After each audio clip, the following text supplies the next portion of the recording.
Hare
Naam Sankirtan ki.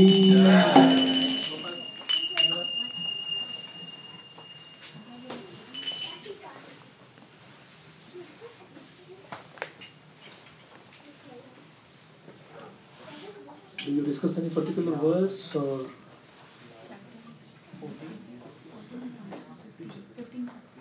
15th chapter? Yes, sir. Which verse?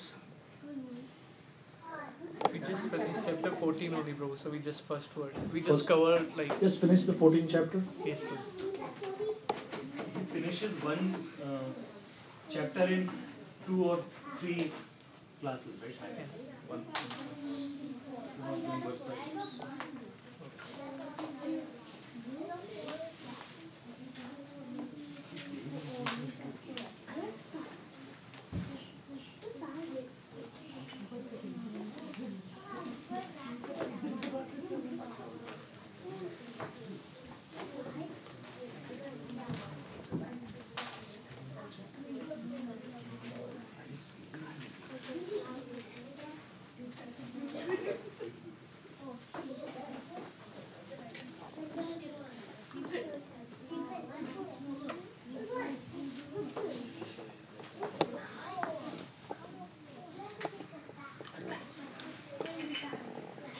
So, we shall begin this discussion on the Bhagavad Gita.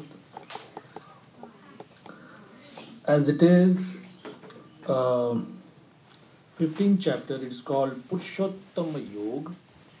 Purushottama, Supreme Person. And we shall just begin with the first verse. You finish one chapter in 2 sessions, that means. Whatever works Okay. best for you. We are just eager to hear. All right. Not necessary even Bhagavad Gita, Prabhu. Whatever you would like to share, that will be awesome. Okay, I will use the first verse as a launch pad and we'll go into whatever Krishna wants. Shri Bhagavan Uvacha Urdhva Moolam Madashakham Ashwatham Prahuravyayam Chandamsi Yasya Parnani Yastam Vedasa Vedavid. Translation and purport by His Divine Grace, Chowpathy BhaktiVriksha Swami Prabhupada. The Blessed Lord said, there is a banyan tree which has its roots upward and its branches down, and whose leaves are the Vedic hymns. One who knows this tree is a knower of the Vedas. After the discussion of the importance of Bhakti Yoga, one may question, what about the Vedas? It is explained in this chapter that the purpose of Vedic study is to understand Krishna.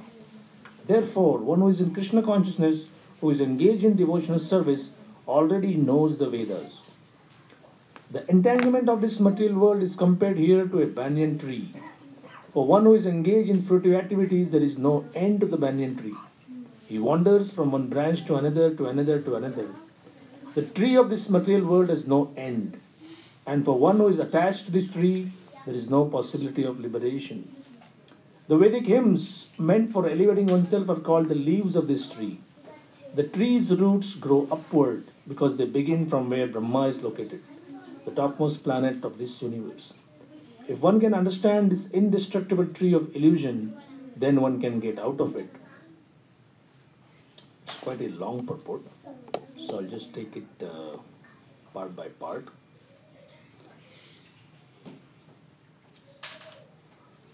Om Ajnanatimirandasya Gyananjana Shalakaya Chakshurunmilitam Yena Tasmai Shri Gurave Namaha. Nama Om Vishnu Padaya Krishna Pristhaya Bhutale Srimate Bhakti Vedanta Swami Niti Namine. Namaste Saraswati Deve Gauravani Pacharine Nirvishesha Shunyavadi Paschatya Deshatarini Vancha Kalpatarubhyascha Kripa Sindhubhya Evacha Patitanam Pavanebhyo Vaishnavebhyo Namo Namah. Jai Sri Krishna Chaitanya Prabhu Nityananda Shri Advaita Gadadhar Srivasadi Gaura Bhakta Vrinda. Hare Krishna, Krishna Krishna, Hare Hare, Hare Rama, Rama Rama, Hare Hare. First of all, I would like to thank all of you of Detroit Farmington Yatra for allowing me to be here. My name is Shyamananda. I'm from ISKCON Chowpathy, and I am a recipient of Kishore Prabhu's mercy for the last more than 10 years. It is his friendship that has drawn me towards visiting uh, Detroit. It so happened that the days which were suitable for me to visit, he said, I'll be going back to India. So, at least it's this particular time. He left on a Tuesday night and I arrived here Wednesday morning. But twice he came to Bhakti Center. New York Bhakti Center is primarily where I am committed to serve there at least 3 months in a year. So I stay there normally. And then I don't travel much to other parts of, I don't know many people, but Bhakti Center is the only place I know. So how are we doing with time? It's already 8:25 or 8:30. I'm proposing tomorrow. Saturday. Not working day, so we are good even if it is No, but still I like to keep things on time. 10. So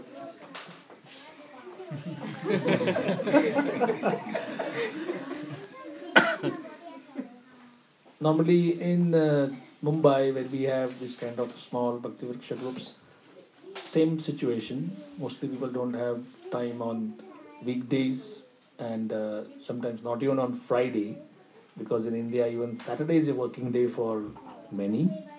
So generally what we call counseling sessions. Have you heard about the counseling system? Not so much.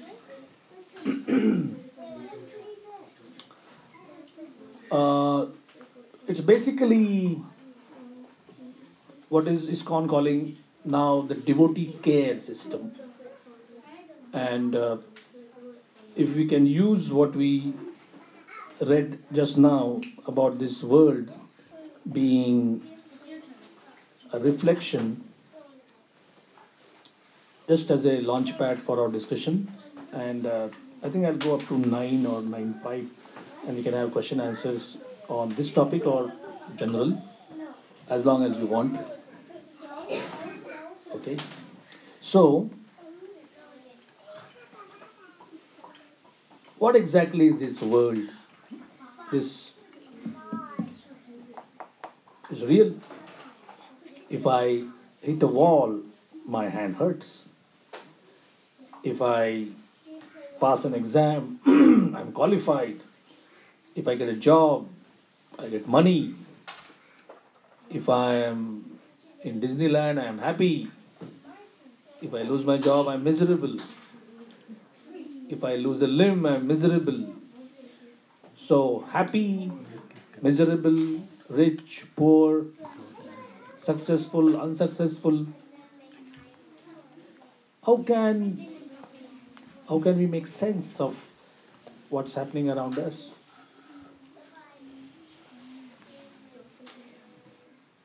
In India, most of our culture is, for those of you in South India may not be so much, but for Western, North India, Bollywood determines, right, what we think, how we think. So, in my childhood, but it was actually much before that, there was this song sung by a very famous singer called Mukesh. Heard of him? Yes. Okay. Dost dost na raha, pyar pyar na raha. Now you might think, hey, how come he comes in our satsang class here? So, why does someone feel that there's no friendship here, there's no real love here, there is no happiness here? Generally, we get this feeling only when we lose those situations. We kind of, when we get them, then we are feeling we are entitled.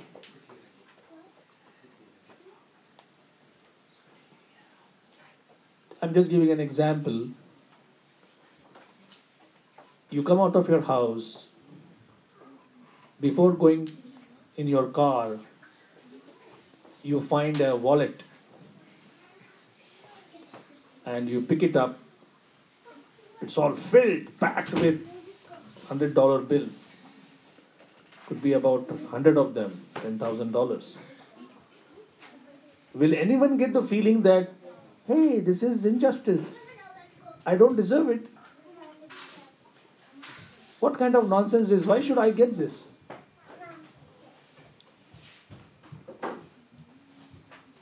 In fact, we feel, this is my big day. This is good luck. I must have done something good. That's why I got this. Now, another situation where you're about to go into your car and it's all slippery and you slip and then you get a fractured hip bone. At that time, we feel, I don't know whose face I saw early morning. Just yesterday we were at Wayne University and we were discussing this theme of karma.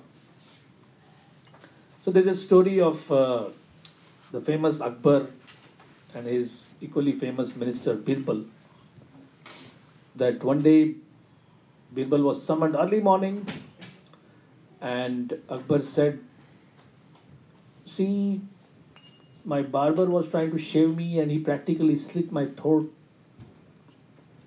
And before that, I went to the veranda in the balcony. I saw the palace washerman, the dhobi, carrying all the clothes. And then I turned and I hit my forehead on a stone wall. I think this guy is bad luck for me. So people say, so what are you supposed to do? Hang him. I said, hang him? I said, yeah. First, I get this bump on my head. Then I almost slit my throat. I don't know what will happen in the whole day today. So people said, describe the situation. You came out after you just woke up from your sleep. You saw him. Did he also see you? He said, yeah, I saw him. He glanced at me. And then I turned and then hit my head. He said, oh, so you see him, it's bad luck for you and you get a bump on your head. And he sees you and he's about to lose his life. So Birbal, as he said, Akbar said, oh, wait a minute, we'll not hang him. Who likes to be called bad luck for somebody that he sees your face and he's about to lose his life? So, what life is and what are good things, what are bad things, they actually remain a misery till we come to this stage of asking, who am I? What am I doing here? What am I supposed to do? And where do I go from here?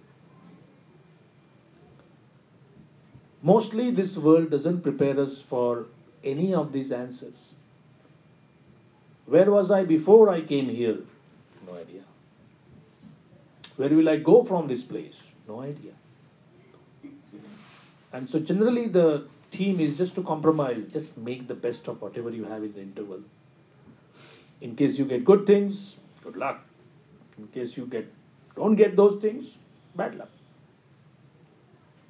But something inside us refuses to believe that, hey, how come God, does he exist? Yeah, of course he exists. Some say, no, he doesn't exist. So,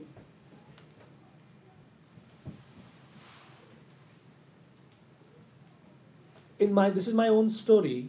The first time I saw a book by Swami Prabhupada, and he spoke of the science of Krishna.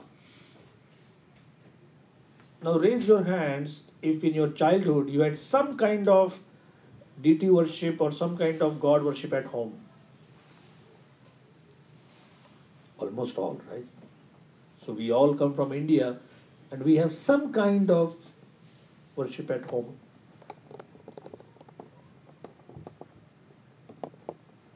I come from a very simple middle or even a lower middle class family from Mumbai, and I'm the only child. I lost my father in 2003. My mom is still there, and I had my grandmother in my childhood, and she practically spoiled me rotten with her affection and love, and just like any grandma would do. So,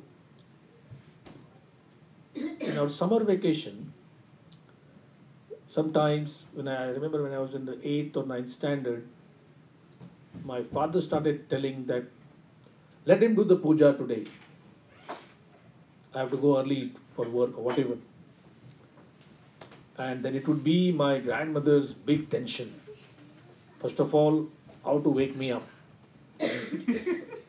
Because summer holidays, we would hang out till 11 o'clock, 12 o'clock, and then getting up time would be not at all before 9:30 in the morning. And the puja has to be done at 8 o'clock. So the first box to be checked for her was, please get up, please, your dad has told that you have to do the puja today. So I would wake up. I said, now please take your bath. I've already heated up water for you. In India, you have to do all these things, heat water separately. So as if I am doing a big favor to her, I would say, all right, don't worry. So one day, I said, let me see, today I will do this puja. So I went near the altar, I was about to touch. She said, hey, don't touch. I said, what? She said, you are unclean, you haven't taken your bath. So I said, if I have not taken my bath, they also not taken their bath. What's the big deal in me not touching them? She said, oh, how can we convince people like you today, young people, that you ask too many questions? On another occasion, I told my mom, said, okay, now this is a puja, all of us have to do, please. It's like you have to tell your kids sometimes, just come for satsang, please chant one round, or it's part of parenting, yeah, it is. So she said, now put this coconut over here. I said, why not here? No, it's supposed to be here, on their left side. I said, does it make any difference if it's on the right side? There's plenty of space here. I never asked these questions to my mom. And that was the kind of spirituality which I would think this is the story of almost every household. So we count ourselves as becoming as very devout, as very pious, or as religious. But sadly, that's like,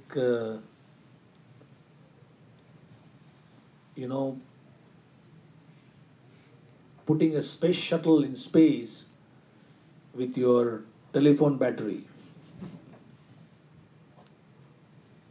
A 70-ton space shuttle or 700-ton, how far will it go with this tiny mobile phone battery? It won't. So this kind of spirituality, this kind of religiosity, it confuses more, it enlightens little, it leaves so many questions unanswered. In fact, it leaves more questions than answers in your mind.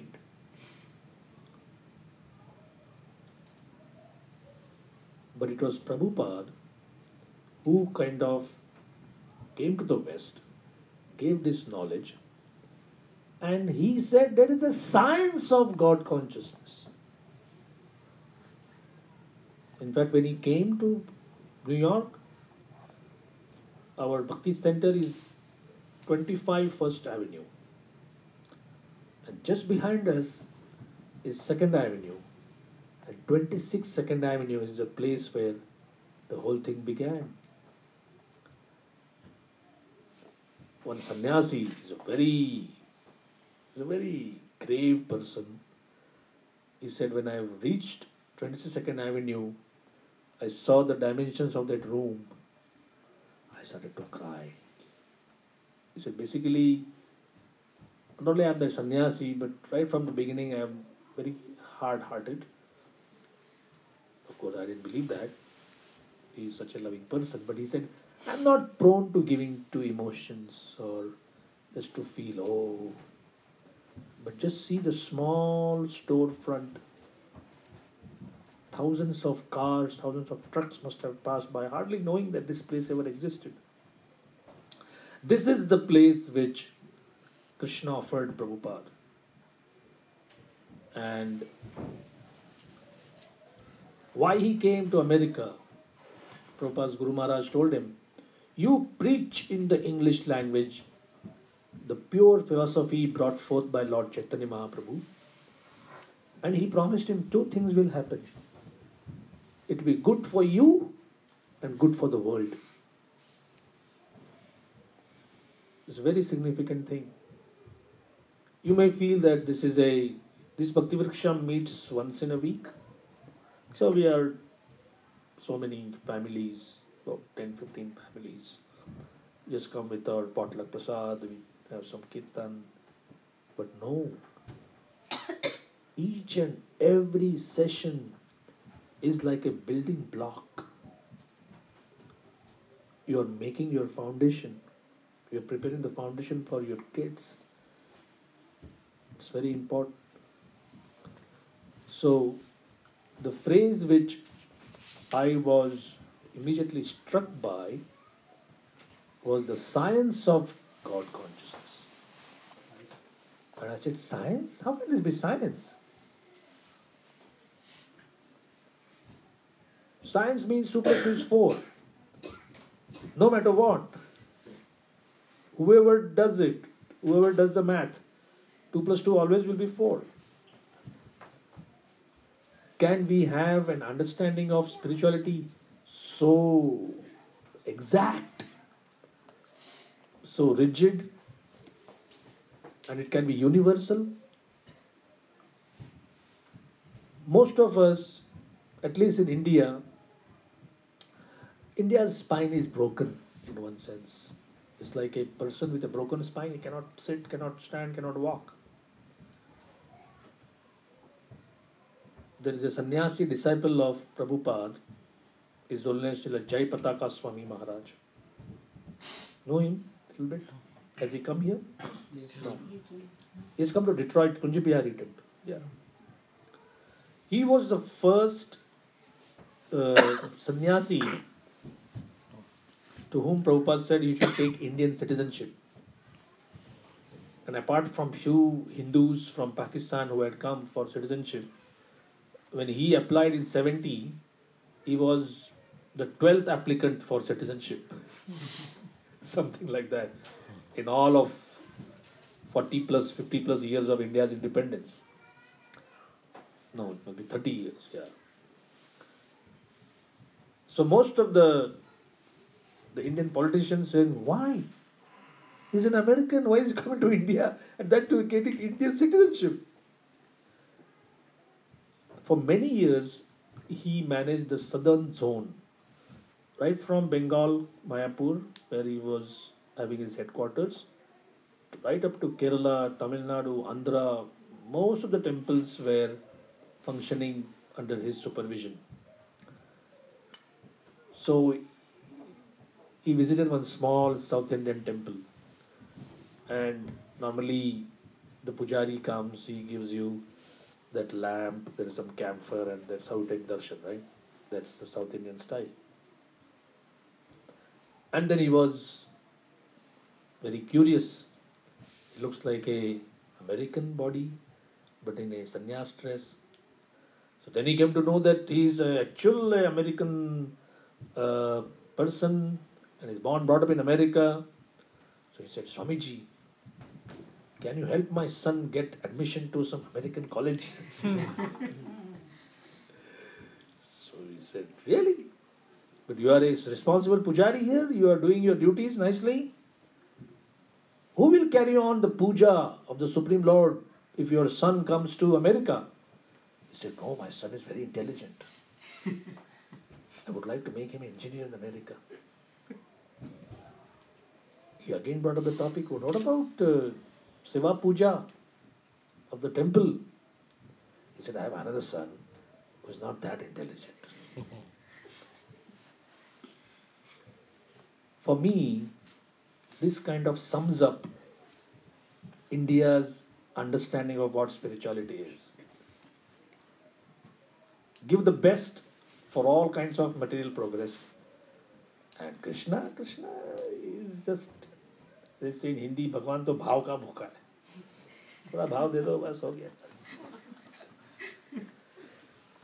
So, thanks to Srila Prabhupada that he has given us this extensive knowledge, a culture where not only we benefit, also we can benefit others. So if the Bhagavad Gita is a science, what does a scientific fact mean? It means it can be tested in a laboratory under certain conditions, isn't it? Whoever can test it. You come from any background, any ethnic background, any region, whatever. Male, female, doesn't matter. Age, no bar. Gender, no bar. So this is the goal, that we need to understand how the Bhagavad Gita or spirituality or Krishna consciousness can actually help us understand the situation around us.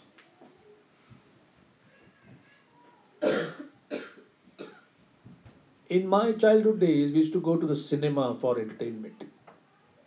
So there would be a giant screen, and before a movie begins, there would be some documentary or something they would show, and then the main show. Our Vedas say many times, the world can be understood like that. The living entity comes here, and the room is all dark. If there is light, there is no fun. Have you ever seen cinemas? Everything has to be made very dark. So it's all pitch dark. And then suddenly there is a beam of light which focuses something on the screen. And then you have whether the mother-in-law is torturing the daughter-in-law, and then all the ladies are... Or there is a thriller, the hero is dangling from a cliff, and or somehow he comes from a helicopter and rescues the heroine, and in India people still clap and they throw their chadars in the air, and they basically they whistle very loudly. Yeah, nice job, nice job.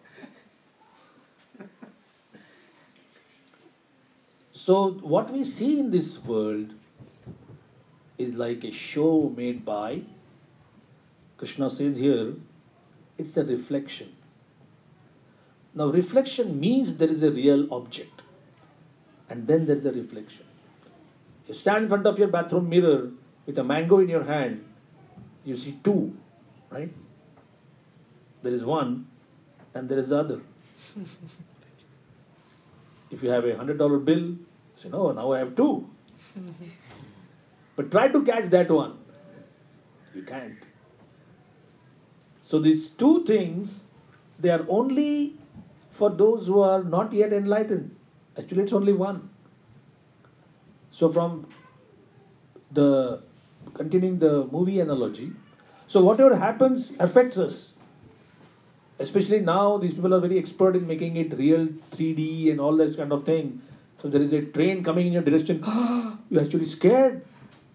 And then it goes zoom over you and you're like, relieved. But actually, all that happened was just on the screen. It's very thin. It didn't really touch you. So that beam is operated by, the beam comes from a machine. That machine has all these kind of projections.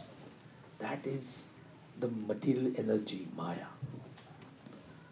she produces all of those. It is projected on the screen of this material world. And just like the projector, there is a person behind it.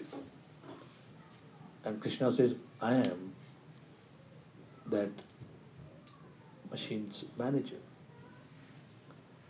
Now, why did Krishna make this material world? Sometimes people say,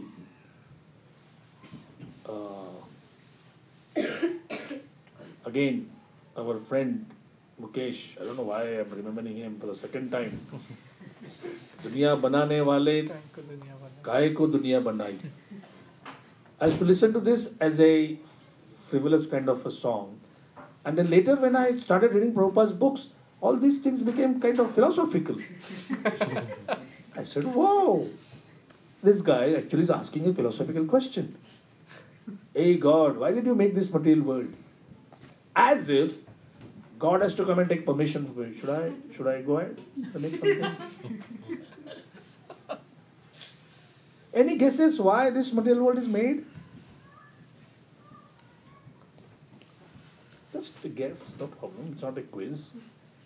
We would Sorry? For us to enjoy. For us to enjoy. Wow, that's a good answer.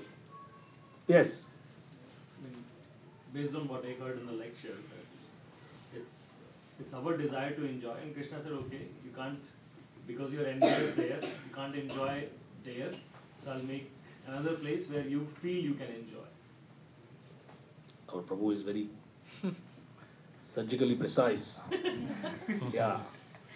Any other answers? Any other thoughts? To frustrate us. Really? Really? Are you sure Krishna will do something just to frustrate us? God. But you're right. Will you do anything for your kids to frustrate them? I got you. I got you. One college boy told me that you say you're dash God and Supreme Person, everything. He made all of this, and he made this purposely with a shelf life which will turn sour or bitter or rotten, and you call this mercy? I don't agree with this. I don't think there is any mercy here. I don't think that he did this to frustrate us. What kind of parent would do something willingly with his knowledge and intelligence to frustrate somebody? I could see that he was very worked up. He was very conscious about what he was saying. I'm glad our philosophy has the answer for it. But we'll see that later. Any other thoughts? Why is it created? To pass the exam. To pass the exam? Which exam?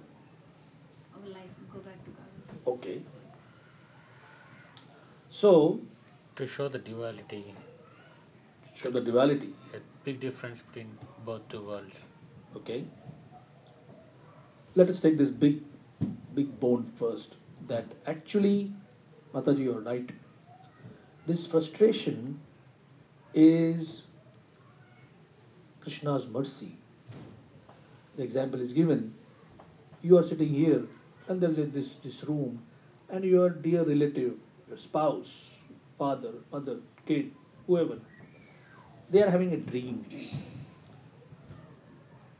And in that dream, if it is something like, oh, we are going to Africa on a safari, it's all a dream. That person is saying that. And here you are listening. And there's a lion. This lion is after us. Help, save. You know, he or she is right here. What nonsense, lion? So you go there, and either you shake them up or wake up. And they get up and, what a relief. What happened? Oh, you can't imagine. The biggest lion in the world was running after us. So sometimes somebody says, the lion was after us. Some businessman said, okay, I'll sign this deal. So the profit for me is $3 million. Very good. So I'm very happy today. I made $3 million. What is he babbling in his dream? And then you wake him up. He said, why did you wake me up? I'm just about to buy a Mercedes or about to buy some gold watch with that money which I made. He said, but it is all in a dream. You were asleep. So, check this out. If it is a sweet dream, you actually wake up and feel, it would have been nice if you would have lingered for some more time. If it was a nightmare, a bad dream, you feel all sweat.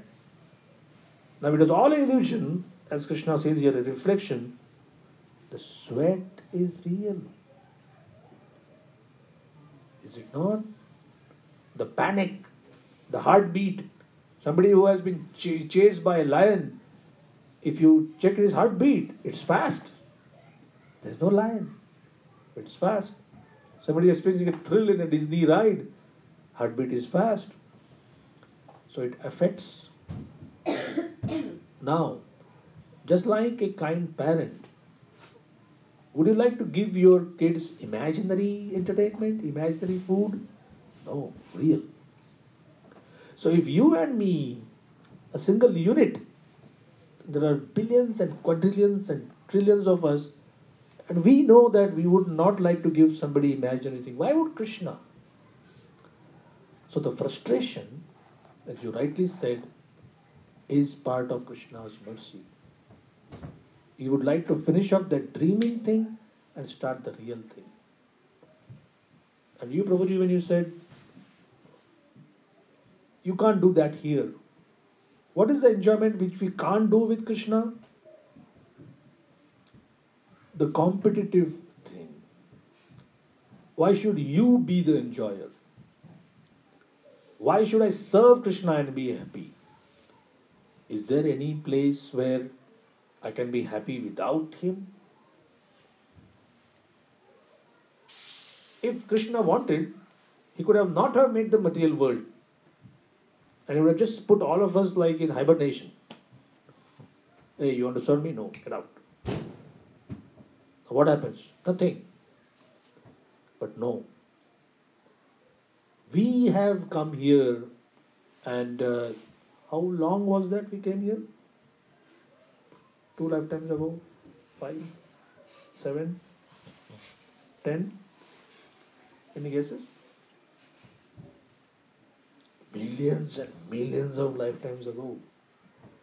But is it all like a succession of so many different material bodies, conditioned mind, conditioned intellect, conditioned egos? So this whole thing was, just imagine the genius of Krishna, that he discussed all of these in a simple conversation with Arjun on the battlefield. Now a battlefield is not a place for having a philosophical dialogue. Here it is snowing outside, we are in a comfortable basement, it's a nice temperature, some prasad first, sitting nicely, our week is behind us, 2 days of relaxed holidays, and we are discussing philosophy. Why didn't Krishna, now I am asking you a question, why didn't Krishna tell Arjun, you just fight, we'll discuss philosophy when you go on a picnic later? Because philosophical topics are normally discussed on the bank of a river, under a banyan tree, with the sun shining, birds chirping, nice breeze, and there's an ashram, there are cows, and there are nice setting. This is my question. Why was the battlefield chosen as a place for a philosophical dialogue? Yes? Because moment to moment in our life also we are having such battles within ourselves with situations. That's a very good answer. But we are also on a battlefield. Any other thoughts? Yes, Prabhu. And again, based on what I understood from prior lectures, that person is more recipient of hearing something when he's really in desperate need. Okay. That time Arjun was really in a situation that he completely lost his composure. He was a warrior and he was ready to give up his main dharma because of his compassion or because of what he thought about the war and the outcomes of that. So that was the right thing for him. Correct. Both answers are correct. day-to-day basis we are having a confrontation, it's a battlefield. And Arjuna was really, as you rightly said, see the Bhagavad Gita, Karpanya dosho pahata svabhavaha prichhami tvam dharma sammuda cheta yat shreyasyat nishchitam bruhitan me shishyasteham shadhi mam tvam prapannam. Now Arjuna is Krishna's friend. Friends are not discussing philosophy normally. As Sakha, they would be partying together, picnicking together, singing, dance. That's friendship. So in the first chapter, Arjuna is asking for some relief and Krishna is simply smiling. So this is sometimes people feel that I am so miserable, why is your God smiling? As if God also should be miserable like me. But we say, at least he's smiling, right? Think about it. Nobody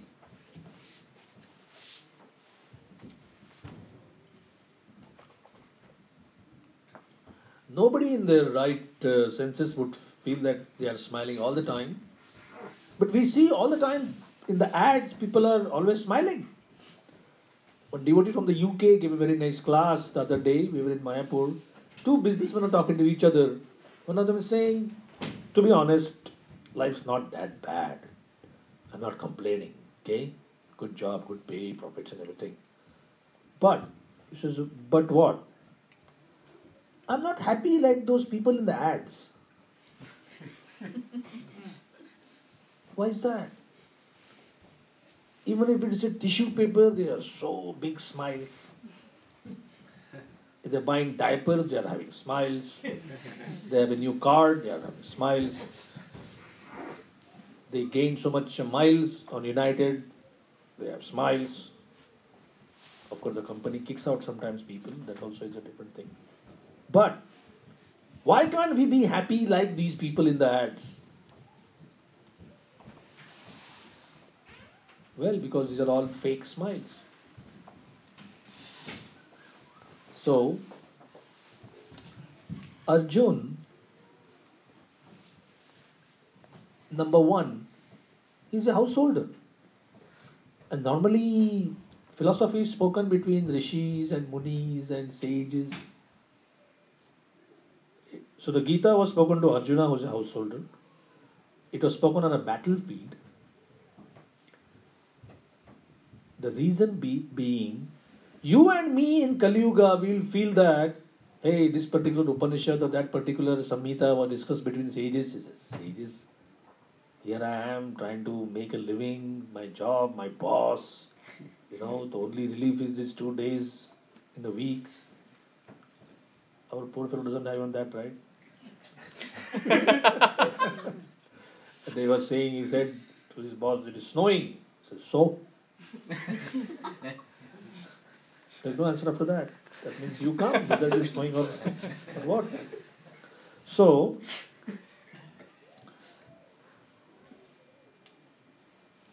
the Bhagavad Gita, Krishna through so many of these messages is trying to make us understand it is practical. You don't need to change your situation. You're a householder with a job, with kids, with tension, with stress, with everything. Don't. You don't need to change your situation. Be you wherever you are. And as you rightly said, Prabhuji, it is the battlefield. He wants an answer now. In one shloka in the Bhagavad Gita, Arjuna kind of shouts, he shrieks, complains. Avapya bhumava sapatnam riddham rajyam suranamapi chadipatyam. He says, Krishna, do you feel that I am worried or I am miserable because of this one kingdom? What to speak of this mortal kingdom in this material, this planet. Avapya bhumava. Beyond something like this. Asapatnam. Here there is Duryodhan, Dushasan, Karna, Shakuni and all their ilk. They are my enemies. With no enemies and a kingdom, Rajyam Suranam Api Chadipatyam. Even better than the demigods. better than the heavens. Even if I get that kind of kingdom, who will satisfy my thirst for knowledge? I want transcendental knowledge. So Krishna may say, knowledge? Vyas kya ho gaya tumko? Suddenly you are speaking knowledge? You go to Vyasdev, go to Dhaumya, go to all these rishis. Why me? Friends, this is where Arjuna proves what he is. He says, no. They are all authorities. They have knowledge. But I know who you are. You are playing the role of our cousin. You are not exactly what your role is. I surrender unto you. Now, normally what happens is when you surrender unto Krishna, the first installment of surrender is tight slap. And sometimes people don't like that. He says, Arjun, you're talking big, big things. You know you're a fool. Nanu sochanti pandita. The pandita, the really learned people, they don't lament like you. Which means you're lamenting. That means you're not a pandit. You're talking big, big things. So before Guru, before the spiritual master, even if there is one person in this world with whom you are like a humble menial servant, you are saved. You could be the biggest, most effective person in your company or highly accomplished in your field. But that's what the Sanskrit meaning of the word Guru is. Anybody knows what is the Sanskrit meaning of the word Guru? Heavy. What does heavy mean? Is he a fat fellow, obese? No. Take a scale and put all your experience and all your notions and all your knowledge in one part of the scale. And it goes down. And then you put Krishna's or Guru's opinion. At least in your life, it should come like that. That is the meaning of the word Guru. Prabhupada went through that test. Prabhupada's example shows that throughout the ages, Gurus have followed their Guru. It's a fashion in India that somebody says, I am a Guru. So what about your teacher? I have none. Will you go for surgery to somebody who said that yesterday I finished reading the surgery book, so come in the afternoon and we'll cut you up? You say, hell no. Will you take any legal advice from somebody who has never been to a law college? So for mundane, worldly existence, you need to follow a teacher. How come in spirituality, everybody becomes their own teacher? Be careful of that. Even in the material existence, you cannot have any proficiency unless you have a certification from somebody who has taught you and who is also that in the same category. Only a surgeon can certify somebody as a surgeon. Only a lawyer can make somebody a lawyer. Similarly, only somebody who has been a student can then become a guru.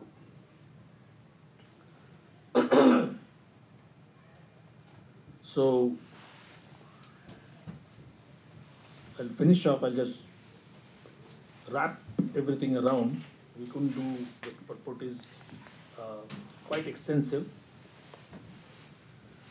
This world is called a reflection, especially the Bhagavad Gita 15th chapter is called Purushottama Yoga, understanding Krishna as the Supreme Person. In a very beautiful lecture, Prabhupada explained,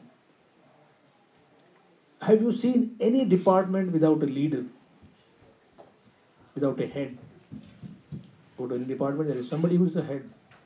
So God can be understood as the head, the leader of this entire cosmos. He has made it as you rightly said, it's a reflection. Reflection means there is a reality somewhere.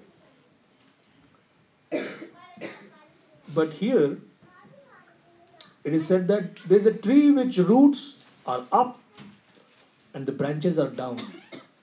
And there is no experience of such a tree except, save and except on the bank of a river or a bank of a lake. You see the real tree and you see the reflection. So, understanding the reflection will give you an idea of what the reality is. So, we want friendship, it exists. We don't need to lament like those nara, pyar nara. No. There is love in this material world because there is love in its original reality. The only thing is, it is a reflection. So the reflection doesn't satisfy. And the sooner we make that reality our goal of life, we are happy. Just to close, before coming to India, somebody gave me a nice little message. This is from our Niti Shastras. That when you go near a rose, you don't need to tell the rose now, okay, start your fragrance now, I have come near. The fragrance is already there. When you go near fire, you say, okay, start the heat now. The heat is already there. Similarly, when you come near Krishna, you don't need to tell him that now make me happy. Krishna is Satchit Ananda Vigraha. Happiness is already there. We just need to come in touch with him. So 3 ways we come in touch with Krishna. That's what our acharyas are given. Krishna Prasad, food that is lovingly prepared and offered to Krishna. Krishna Nam, which Mahaprabhu has given. Hare Krishna, Krishna Krishna, Hare Hare, Hare Ram, Ram Ram, Hare Hare. And Krishna Katha, Krishna's pastimes, Krishna's philosophy. So, I'd like to thank you for being such a kind, patient audience. Hare Krishna. Any questions, comments?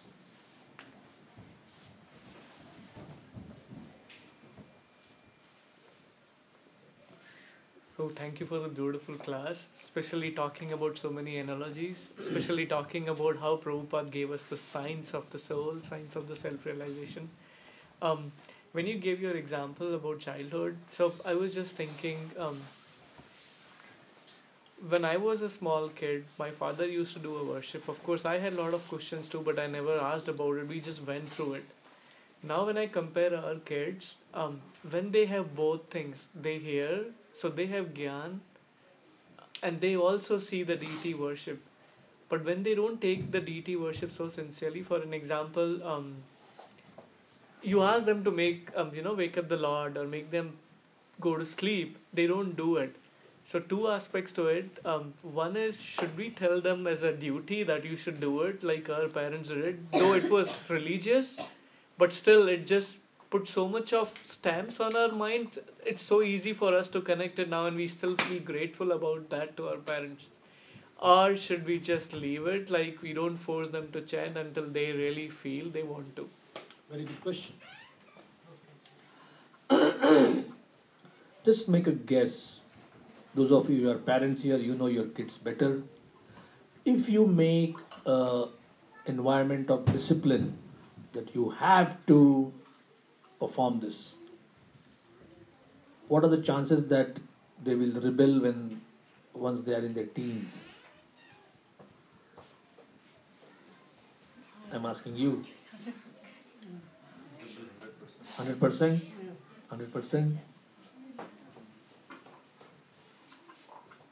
I'm not an expert on his Krishna conscious parenting, but I've read some books, I've seen some authorities.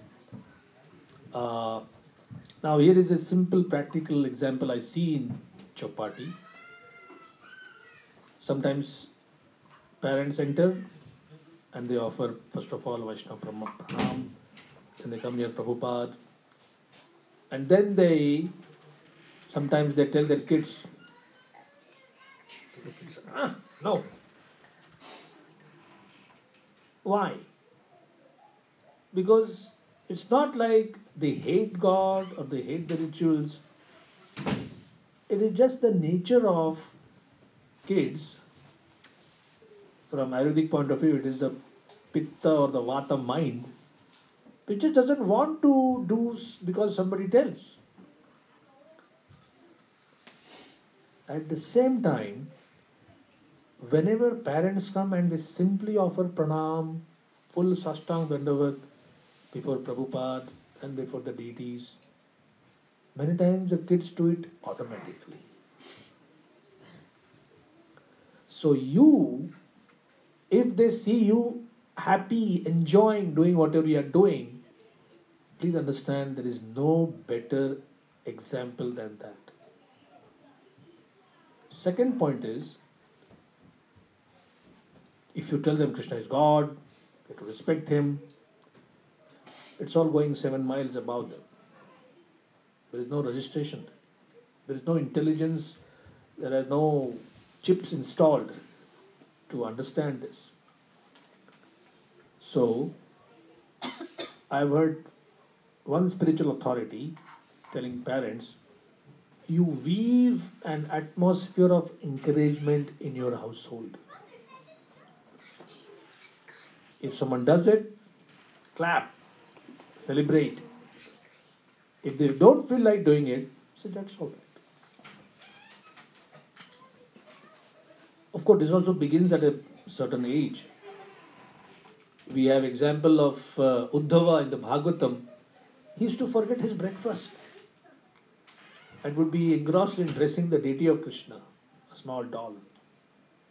Maharaj Parikshit, he'd be so engrossed in worshipping Krishna in his childhood days. Jiva Goswami. So it's possible. But mostly we have examples where the kids at age 3, 4, 5, 6 say, take a bead bag. They take a bead bag, put it on their neck. Hare Krishna, Hare Krishna. What about at age 14, at age 15, and 16, and 17, and beyond? Oh, that's very difficult. You and me, we rebelled, right? A little bit at least. So why wouldn't they? You and me had nothing to rebel. Our parents didn't give us any capital that this is the goal of life. So we just thought, I'll just rebel at this particular thing, that particular thing. But now that you and me are Krishna conscious, and we are kind of bent upon making, my father didn't make me and I'm going to make you. We are just giving them an excuse for rebelling. The outside world itself is a very nasty place. Why would you like your home to be like that? So, have you read The Journey Home? So one thing Radhanath Swami's father, he says that, son, wherever you are, whatever you are doing, I'll be always be there for you. Now this is a powerful magnet.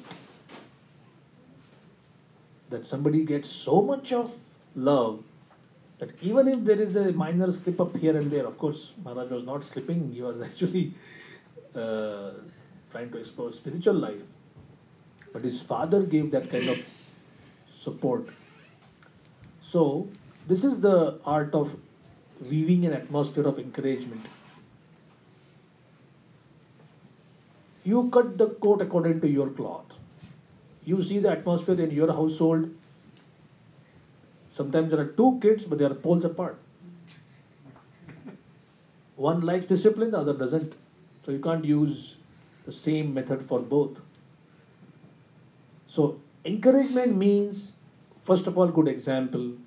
If they see that the parents are actually happy doing service to the Vigraha, they also naturally like it. And during the course of growing up, kids will say, I don't have his mood today. This one lady, Arudha Mataji, she's from Boise, Idaho. You must have seen her classes or DVDs or whatever.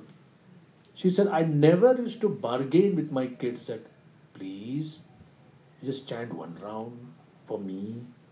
And I'll make you something nice to eat. Or I'll make you watch this particular thing or do that. No.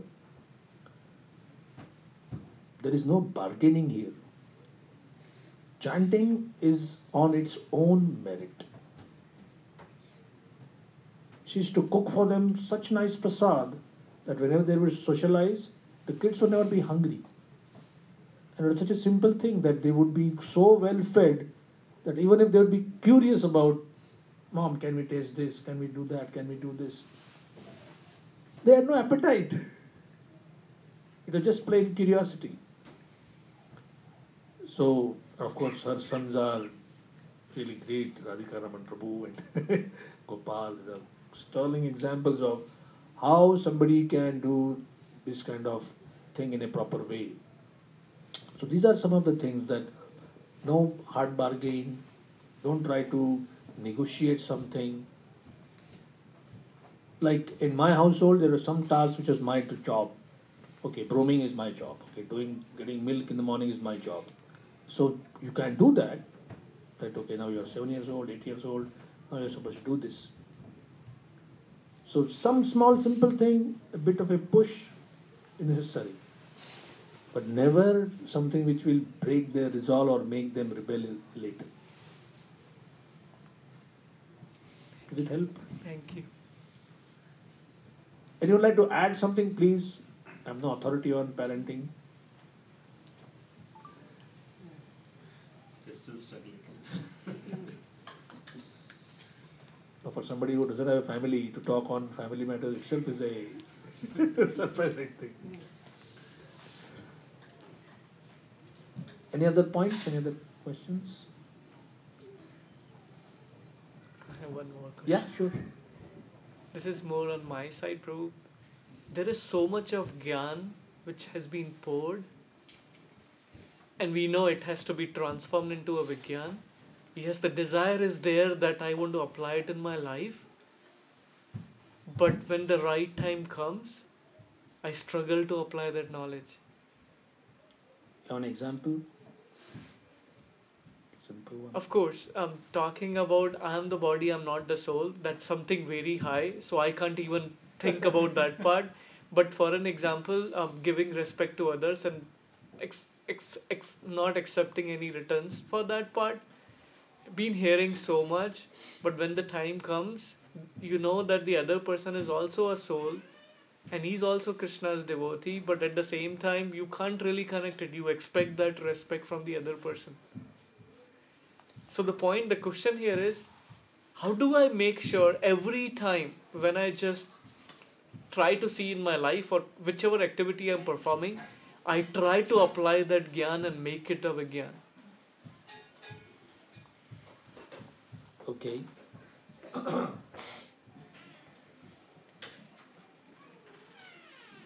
I am in the same league as with you.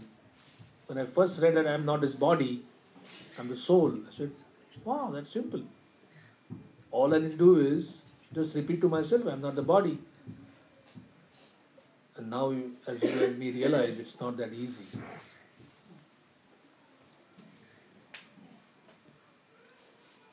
We get, when we read Shastra, as you rightly said, we get Gyan, we get Vigyan. But mostly, knowledge from Pustak goes to Mastak. There's a heart in between, and the heart is mostly untouched. And that's why it doesn't translate into actual action. Then what do we do? So therefore we need real life role models. Somebody who, we see somebody acting, oh wow, this is how somebody does it. In one sense, see, this happens in your life. You take a stock of what happened today, or yesterday, or last week, and there was something which, as you rightly said, I'm supposed to offer respect, but I didn't. Why? I'm supposed to not expect any Trinadapi Sunichena, Tarorapi Sahishuna, Amanina, not supposed to expect any kind of respect. Mana Dena, but I have to give respect. Prabhu, the first stage involves experiencing that defeat. Previously, you would never even miss that. Sometimes celebrities or whatever, in their interviews, they said, tell us about your characteristics or whatever your good attributes. I don't have any ego. So how can they say blatantly in front of the whole world, I don't have any ego? We know who's saying that. The false ego itself is saying that. I don't have any ego. So, the first stage is to miss it. That, I could have done this at that time. I could have done that at that time. And then, the role model, then you pray. Krishna promises 3 things in the Bhagavad Gita.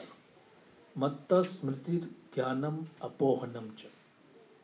From me come knowledge, remembrance, forgetfulness also.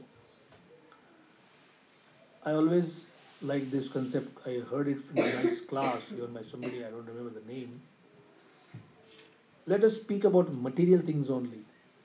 What is the knowledge part?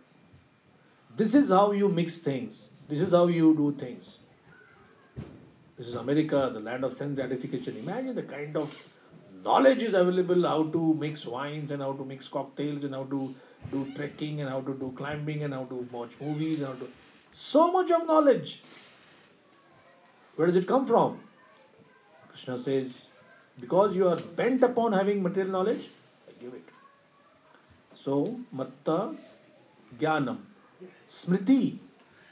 Hey, I forgot I have to visit this place, I have to climb this mountain, I have to visit this resort, I didn't taste this kind of food. So there is a memory part also.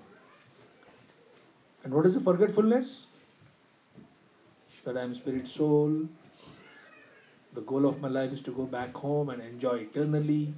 Complete forgetfulness about that. Turn the picture. Now you come in spiritual life. What is the knowledge part? How to perform bhakti yoga.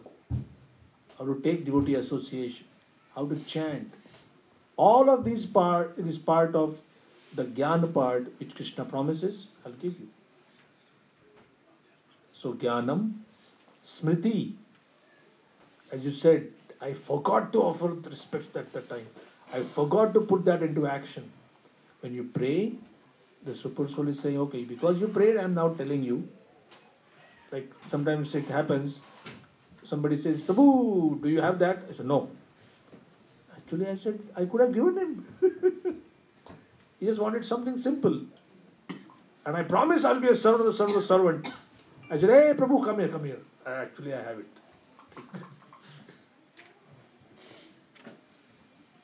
So the first impulse is, no, I don't want to help you. Hey, you have to serve Vaishnavas. Okay. So that smriti comes from Krishna. And what is the forgetfulness which Krishna gives you in spiritual life? Anyone? Some of the material attachment that we used to link up. Personally speaking for myself, kind of there, not all, but some of them. No, but actually it's all. You're right. You harbored some desires while you were a teenager or in your 30s or your 40s or whatever. And now that you're here, you have the money. And you say, come on. Why unnecessarily waste Krishna's money on that? So, Gyan, Smriti and Vismriti or Apohanam in material context and Gyan, Smriti and Vismriti spiritual context. Both are available. As Krishna explains to Arjuna, Yathe chasi tatha kuru. After showing this Virat Roop, telling him all that is knowledge, says now do whatever you feel. So Krishna as God is fully independent. Nobody can challenge in his independence. And because we are his part and parcel, we have to have that minor independence. Like take a brick of gold brick, worth maybe $5,000, and chip away a very small part, smaller part of that, maybe a speck tiny speck of gold, you may say this is hardly worth $5. But just because it is tiny, it is not tin, not iron, not copper, not mud. It's gold.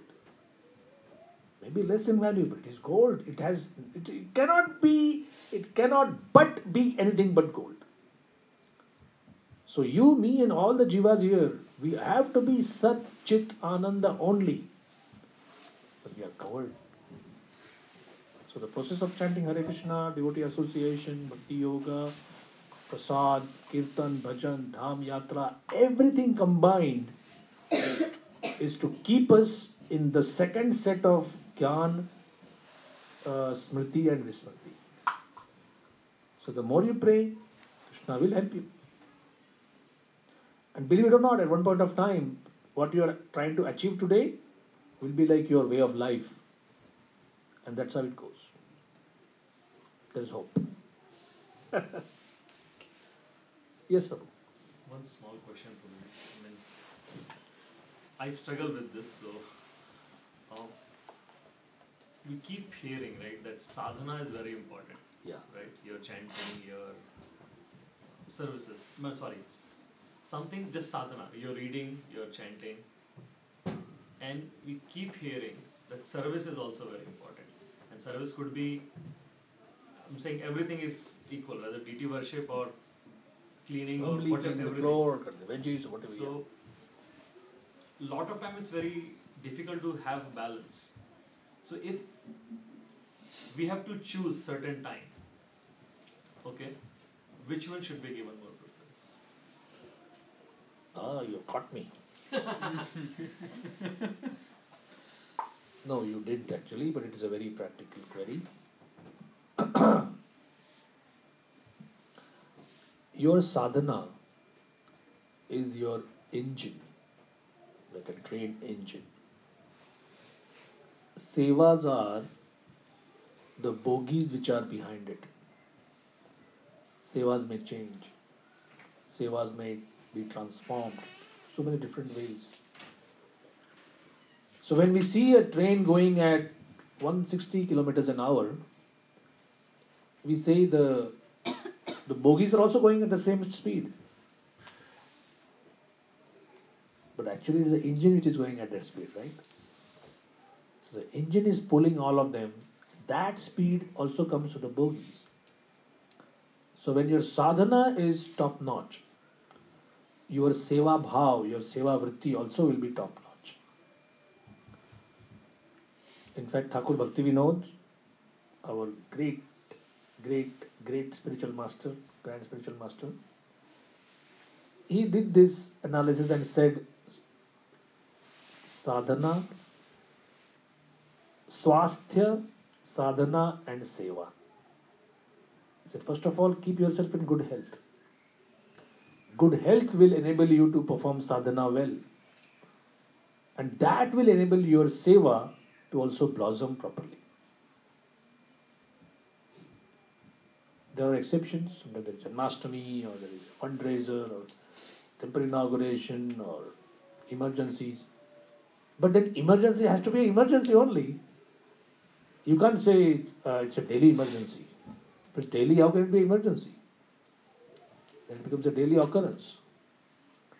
So some exceptions, barring some exceptions, normally put your sadhana first, seva will follow. Just following. Sure. Sadhana, when you say it's, you are explicitly referring the chanting. No. Sadhana means your reading. Sadhana means your chanting. All 9 forms of Navidha Bhakti. Shravanam, Kirtanam, Vishnu, Sparanam, Padasevanam, Archanam, Mandanam, Dasyam, Sakhyam, Atma Nivedanam. Prabhupada said, perform all 9 if possible. 8, 7, 6, 5, 4, 3, 2, 1 at least. But we begin with Shravanam, hearing of the holy name, hearing of bhajans, hearing of shastra, hearing of classes, all kind of hearing. Yes, Prabhu. Well, I have 2 questions. Okay. The first question is it true that the material desires are due to envy? because you have a lot of envious nature. That is the reason why you have material desires. Basically, it can be said like that envy is the fuel for material desires. We see Krishna as a supreme enjoyer. We say, no, why only he? Why not me? What is that? Nikatastha maya tare jhapatiya dhare. Maya is very near. So, Krishna bahirmukha jiva bhoga vancha kare. Whenever there is a devotee who makes the conditioned soul makes the desire for material enjoyment, Maya captures.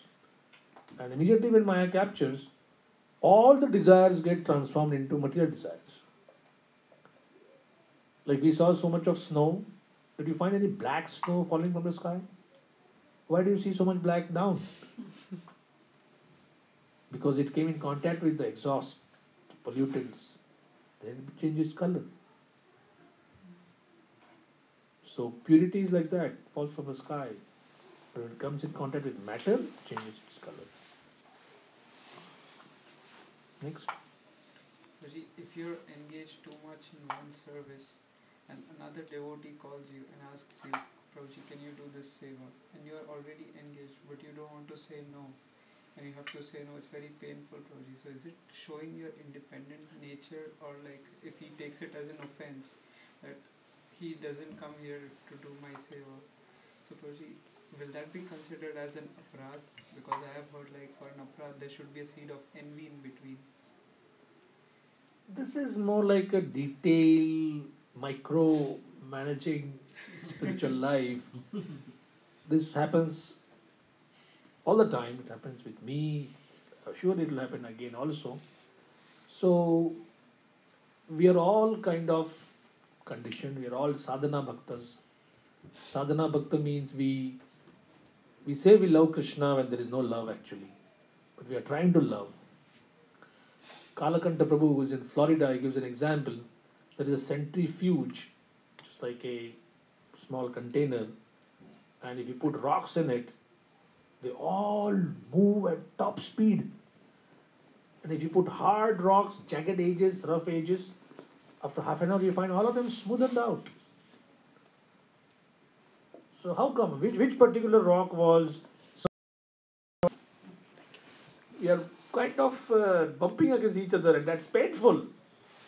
So therefore, this kind of query can be sorted out on many levels. If I'm cutting vegetables, Prabhuji, can you clean it? You say, Prabhu, I have only 2 arms, right? You can see, isn't it? Can I do it later? Now there are certain services which are of emergency nature.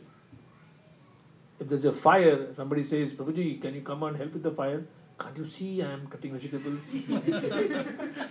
So, you have to use your common sense. Who is asking? A junior person, equal, or a senior person? So sometimes we feel that we take one instruction given in one particular canto that one should do that. Now we have to check whether it is a universally applicable thing, like chant. It's a universal thing. Love Krishna is a universal thing. You heard of this anecdote where the guru and disciple are going on a horse, and the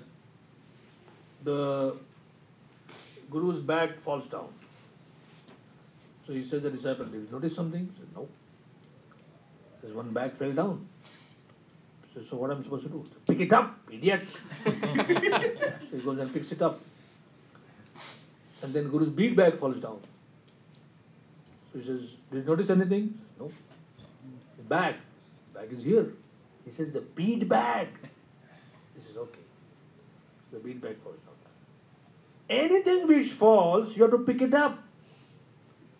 So he says, don't shout, I understand. After some time, the horse passes dung. So he goes and picks it up. He says, why, you fool? Why did you carry that? He says, you said in this thing, anything which falls from the horse, I need to pick it up. The Guru says, what's my karma? I got a fellow like this as my disciple. He says, makes a list. All these 3 bags, my bead bag, my danda, all of these are important things. If they fall, you have to pick them up. Sometimes the Guru's dozes a little bit. And suddenly the Guru falls out from the horse. And the disciple checks. Danda is here, bead bag, bag number 1, bag number 2, bag number 3, bag number 4. Alright, let's go. He's not in the list. Guru is not on the list. You got your answer. We all There's a letter where Prabhupada says to one devotee, I think the question is, how do I do this? How do I do that? Prabhupada said, use your common sense. And then he adds, if you don't have any, ask somebody who has. Yeah,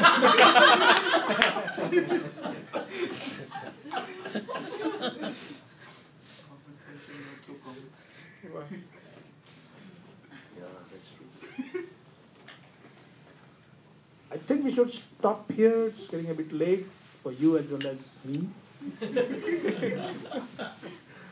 Thanks once again. Srila Prabhupada ki, Jai. Shri Gaur Nitai ki, Jai. Nitai Gaur Premanande. His Grace Shyamananda Prabhu ki Jai.